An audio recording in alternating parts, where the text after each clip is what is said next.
Well, it's just a matter of hours before the year 2014 will be history. And as we draw closer to the new year, we take a moment to look back at some key events of 2014 that made the news headlines here in Nigeria. Well, in some cases, these stories have also shaped the country's direction in several ways. Welcome to the program 2014 in review as we take a look at key happenings in the year. I'm Anne Nwawadu. And I'm Charles Eruka. Well, let's begin with the fact that the year 2014 for Nigeria has been memorable in several ways, particularly the formidable challenges the country has faced with varying degrees of success.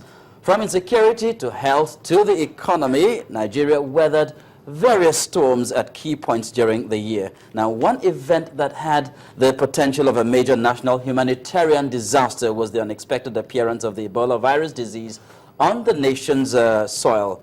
If that hadn't been contained at the outset, perhaps Nigeria would still be battling the consequences of a scourge that's been ravaging some West African countries even now.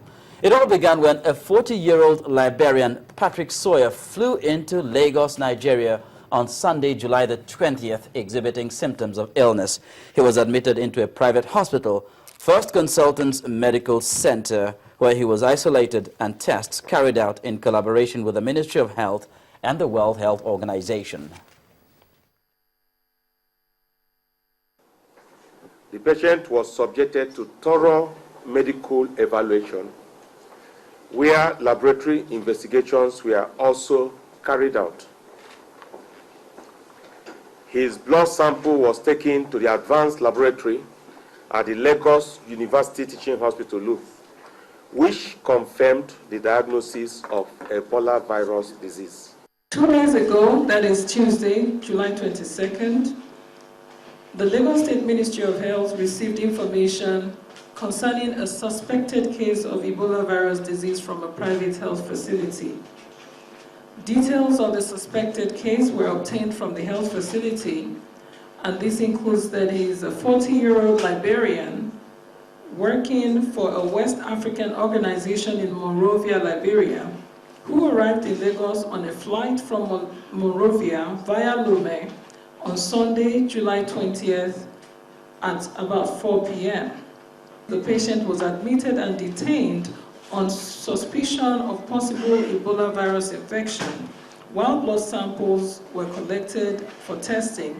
When we heard about this, our first instinct is, as far as we're concerned, it is positive. We don't want to wait for results.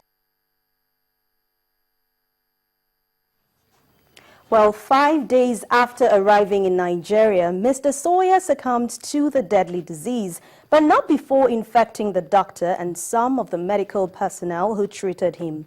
Dr. Stella Adadevoh was the first confirmed case of a Nigerian infected by the Liberian carrier. Her alertness and prompt action saved thousands of lives, but she also eventually paid the supreme price.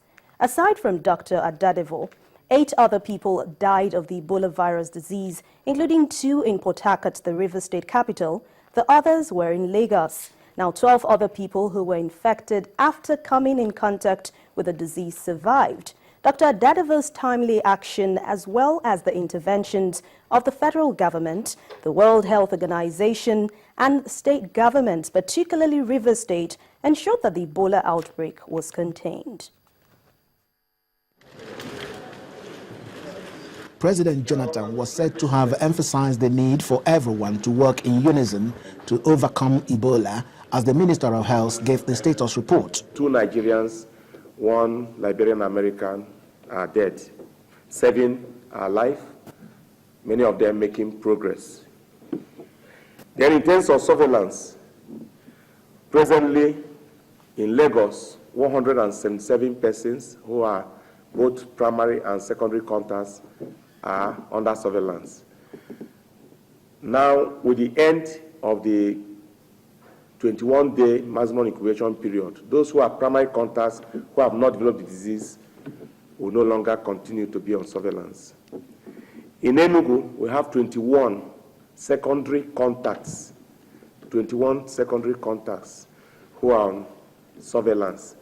All of them are secondary contacts because the contact they had was with a primary contact, one of those who participated in the treatment of the index case. That person is actually part of the 10 cases confirmed of Ebola virus disease in Nigeria. And that person is receiving treatment in the treatment center in Lagos. But all those contacts that are now secondary contacts in Enugu have been placed under surveillance. On information, provision of facilities, isolation centers, surveillance in every state, and laboratory for diagnosis, he said there are provisions all over the country and dispels rumors on the spread of the virus. In Abuja, we had